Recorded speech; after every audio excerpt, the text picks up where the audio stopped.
Welcome to Two Doctors Homestead. My name's Daniel, and it has been a busy morning in the world. I wanted to jump in, make this video before I get too much further into the day. I'm sure by the time it comes out, there'll be even more information, but there's a lot going on. South Korean lawmakers defy president and block martial law as crowds protest. South Korea's president, Yoon Suk Yeol, probably mispronounced that, has declared emergency martial law, which he says is necessary to protect the country from North Korea's communist forces and to eliminate anti-state elements. So, President of Korea, South Korea just declared martial law against the opposing political force. So, quite a thing. And questions, can this happen in America? And I want to get into that, but let's go with what we know right now. I want to get this information out there, and maybe you're thinking South Korea doesn't affect me. My question is,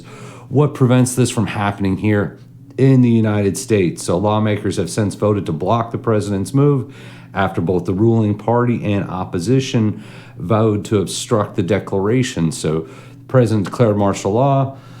Parliament blocked it, but the question is, do they have that power? Where does the power lie? And so we'll see what could block it in America. Protests have been taking place outside Parliament. Jay Kwan hearing chants of no to martial law as police sirens rang out.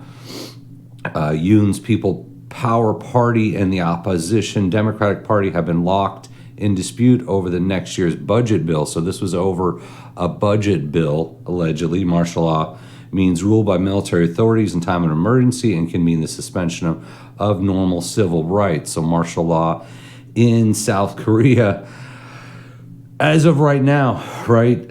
So let's roll into that, right? So this is off BBC at 8:06 a.m. What is martial law? In brief, martial law is a temporary rule by military authorities in time of emergency.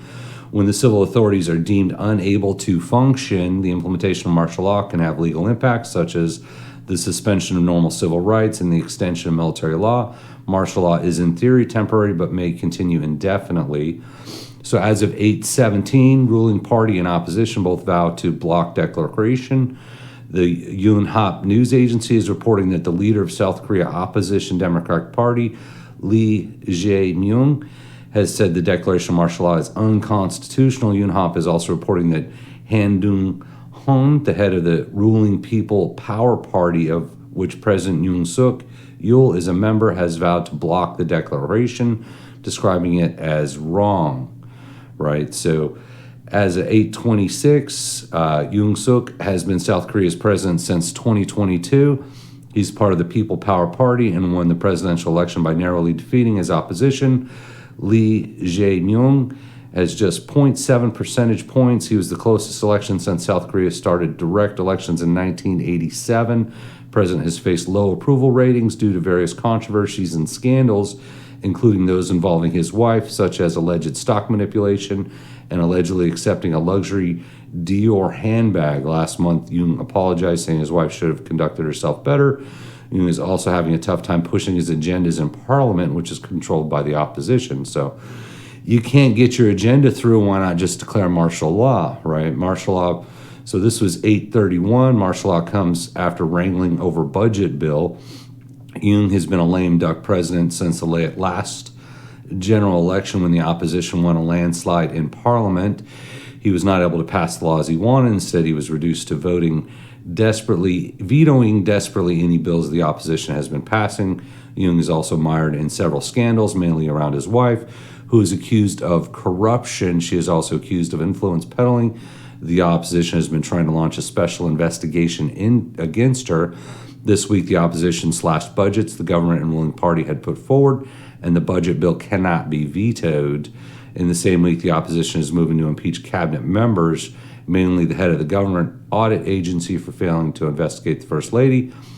Yoon has gone for the nuclear option. He claims to restore order when anti-state forces, he says, are trying to paralyze the country.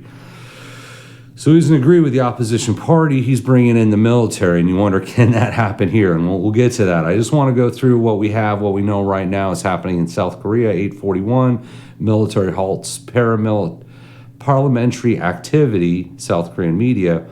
We're now getting reports from South Korea media that the country's military has announced the suspension of all parliamentary activity. Yonhap agency says members of the National Assembly have been banned from accessing the building. Footage has been circulating on social media, which purports to show heavy police presence outside the assembly in Yeongdongpo district in South Korean capital Seoul. 8:50, opposition leader calls for public to gather outside National Assembly. South Korea's main opposition, the Democratic Party, has also called on all its lawmakers to assemble at the National Assembly, the country's legislative body. South Korea news agency Yonhap reports its leader Lee Jae-myung has called in the public to gather at the assembly, it says. The People's Power Party leader Han Dong-hoon has called the declaration of martial law a wrong move and has vowed to block it. As a reminder, President Yoon, who declared martial law, is also a member of the People's Power Party. According to South Korean law, the government may lift martial law if the majority of National Assembly demands a vote. The same law also prohibits martial law command from arresting lawmakers. I don't think we have that law in the United States. We'll talk about the U.S. laws. 8:56, the streets look normal. People here are bewildered. Jason Neeson Wright, an associate professor at the University of Cambridge, has just spoken to the BBC World Service from Seoul, giving us a glimpse at the current mood in the South Korean capital. While martial law usually involves restrictions on what the public can do, he says he sees no signs of the military on the streets of Seoul and has chatted to a policeman who says he is as mystified as I am. The streets look normal. People here are certainly bewildered. It looked like this was simply politics of a normal sort. 8:59, police buses block entrance to Parliament. So in the last night TV broadcast, President Yoon Suk-yeol said he had no choice but to resort to martial law in order to safeguard free and constitutional order. I declare martial law to protect the free public of Korea with the threat of North Korean communist forces to eradicate the despicable pro-North Korean anti-state forces, Jung said. He's referring to the opposition political party, declaring them, as I'm reading it, as I understand it, the threat of North Korean communism. South Korea's main opposition party leader, Lee Jae-myung, has condemned the move, calling it unconstitutional. He has called on all lawmakers from his Democratic Party to converge on Parliament to vote down the declaration, but latest reports from Seoul say police buses have been moved to block the entrance to Parliament building. Moving forward to 9/11, those who violate martial law can be arrested without warrant, and that's the same in the U.S. We can bring you more detail on how exactly what the enforcement of martial law will mean for South Korea. According to Yonhap news agency, these who violate martial law can be arrested without warrant. In addition, all media and publishers will be under the martial law command and activities, and as we reported earlier, parliamentary activity is banned. Medical staff, including trained doctors, have been ordered to return to work in 48 hours. 9:15, this is interesting. Biden administration monitoring the situation closely. The Biden administration is in contact with South Korea's government and is monitoring the situation closely. A U.S. National Security Councilman tells the BBC U.S. partner CBS the U.S. president is yet to comment on South Korea's counterpart's declaration of martial law. 9:21, police enforcing martial law clashed with protesters outside Parliament.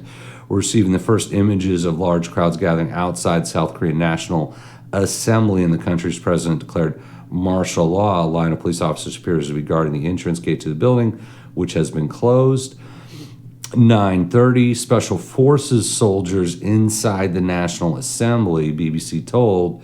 As we reported early, the leader of South Korea's main opposition, the Democratic Party, has called on all its members to assemble at the Parliament. This has now been confirmed to the BBC by Representative Hong Ki-won. Currently, around 70 members of the opposition are inside the assembly while the rest are gathering outside. When Speaker Woon Woon-shi arrives, he will call for a vote to lift martial law, Hung says. Hung adds that he has told Special Forces soldiers are inside the assembly building.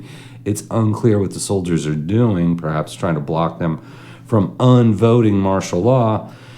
9:36, chaos inside National Assembly as staff crowd into building. as large crowds gather outside the National Assembly building in Seoul. A live feed from South Korea's Yonhap news agency inside the building also shows people gathering there. In the last half an hour, the feed captured what appeared to be a crowd of people attempting to force their way through a set of doors as a chorus of shouting broke out. Yonhap reports that only members of the National Assembly and their staff, as well as reporters, are being let in. Reports earlier that Parliament Speaker planned to open a session there. 9:38, helicopters land on Parliament's roof, reports. In addition to the heavy presence outside the South Korean government, we're seeing images now of helicopters circling the skies above. 9:51, Seoul residents fear escalation. Photos of tanks lining the streets are circulating online.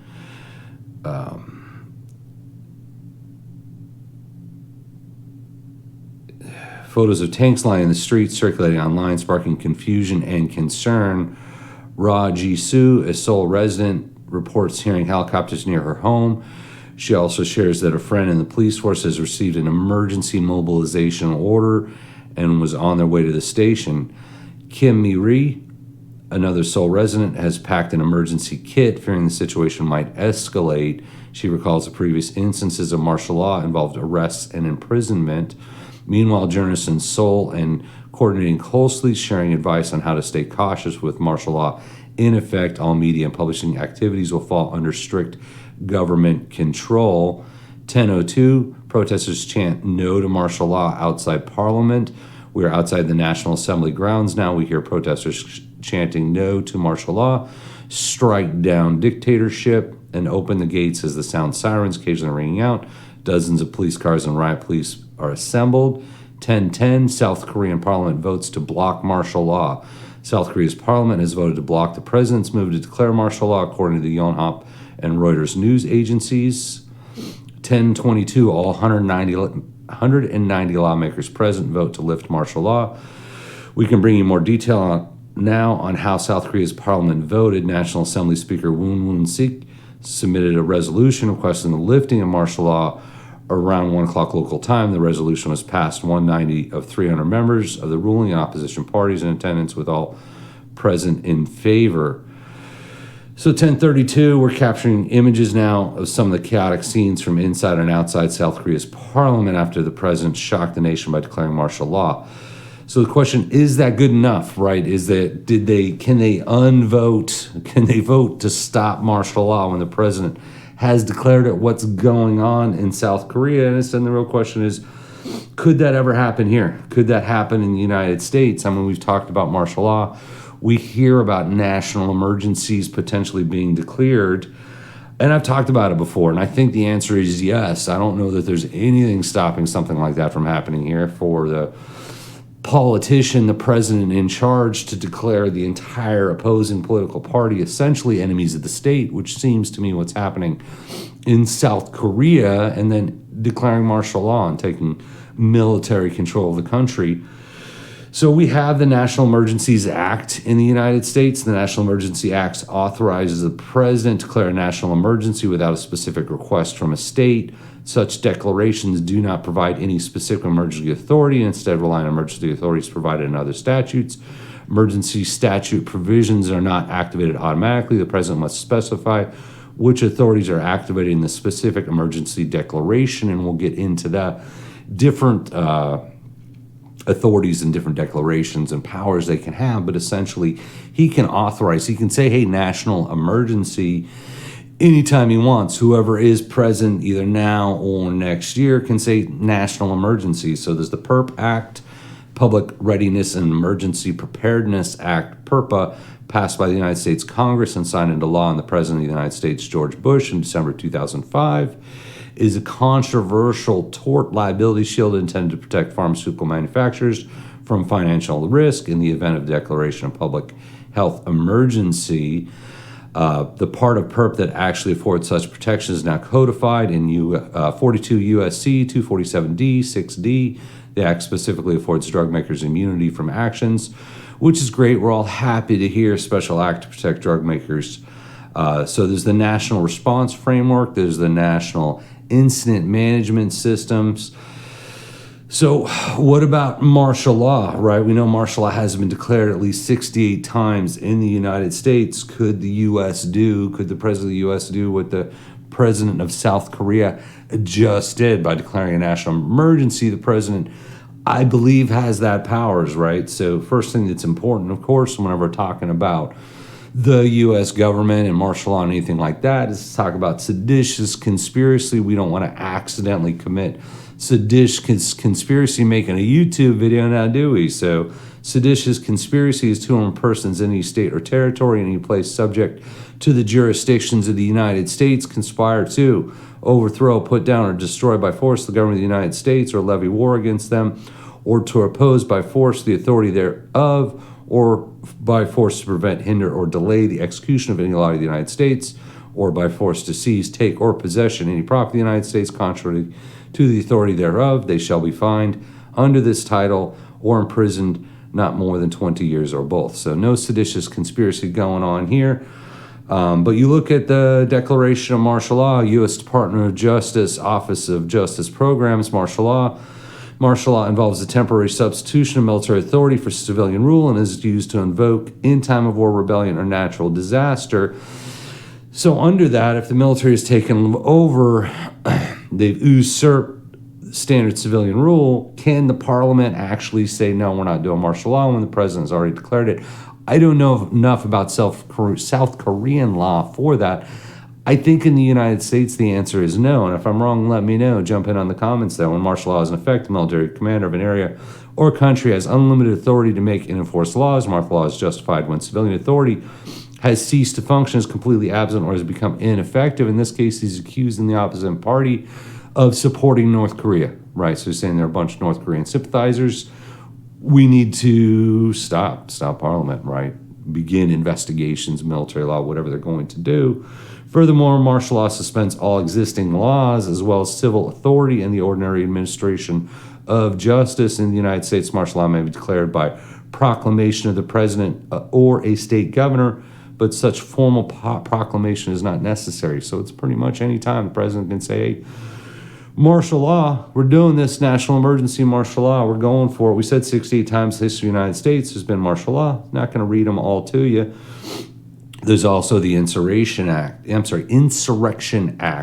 of 2020, the Insurrection Act of 1807 still applies in limiting abuse of the president's ability to, under the Title 10 to federalize National Guard troops for martial law purposes. So there's martial law, but there's the federalization of National Guard, and that's very important. If there was martial law in the United States and Texas said no, and we're going to use our National Guard to protect Texas, can the president then come in and say, no, we're going to nationalize your National Guard and take control of it? So that's one of those things that's come up. There's been some things happening in Texas around the border where the state, I say we, but the state has not necessarily gone in line with what the government wants to do. They talk about the National Guard. The government would have that ability potentially to say, no, we're going to federalize the National Guard. You no longer control it. Could get crazy. I don't know how much that's ever really happened, but there is Title 10 of the United States Code, outlines the role of the United States Armed Forces, provides the legal basis for the roles, missions, and organizations of each of the services, as well as the United States Department of Defense. Each of the 5 subtitles deals with a separate aspect or component of the armed services. So back to the Insurrection Act. The origins of the Insurrection Act of 1807 began with Aaron Burr, as the story goes, after being jettisoned as Thomas Jefferson's vice president in the 1804 elections. Burr spent the better part of 1805 and early 1806 allegedly fomenting rebellion or insurrection in what was then the American Southwest and Spanish-controlled Mexico. Whether Burr was attempting to form a new country or build a force that could overwhelm the United States government remains unclear. And this happened in the 1800s, which was a very long time ago, but you have to wonder about disenfranchised political figures attempting to foment rebellion, right? That's what that was about. That's what that happened. You wonder if that could happen now. In response, Jefferson introduced in his very last day in session, the Ninth Congress passed in a one-sentence statute In all cases of insurrection or obstruction of the laws of the United States or any individual state or territory, where it is lawful for the President of the United States to call forth the militia for the purpose of suppressing such insurrection or of causing the laws to be duly executed, it shall be lawful for him to employ for the same purposes such part of the land or naval force of the United States as judged necessary, having first observed the prerequisites of the law in that respect. So because the powers Congress already had given to state militias in one stroke of the pen, Jefferson, who is hardly known as a supporter of broad executive power, signed into law a statute that was expanded presidential power in ways that legal scholars argue seemed to be out of step with the intentions of the founding generation.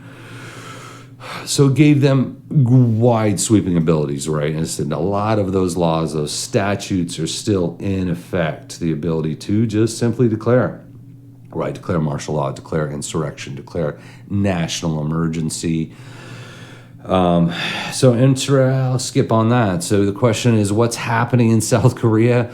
Is it going to last, right? It's going to take time to get this video up. Maybe it'll be over before then, maybe not. So the question is, will the military who's been called into power through martial law by the president of South Korea, are they going to then acknowledge Parliament saying martial law is over? Clearly, the president had to have at least considered that possibility when he declared martial law in South Korea. And then you have to look at the United States. Is this foreshadowing? And I hope not, right? Certainly hope not, of what we may see over the next, say, month, 2 months, where the president says, you know what? The opposing political party, which is what seems to be happening in South Korea, is anti-American, right? We're going to do martial law. We can't have this. So keep your eyes open. This could be the start of something, not a one-off, not a one-time, not something that'll be over by the time this video is uploaded. So we'll try to get some more information as it becomes available. As always, thank you for watching, and we appreciate you.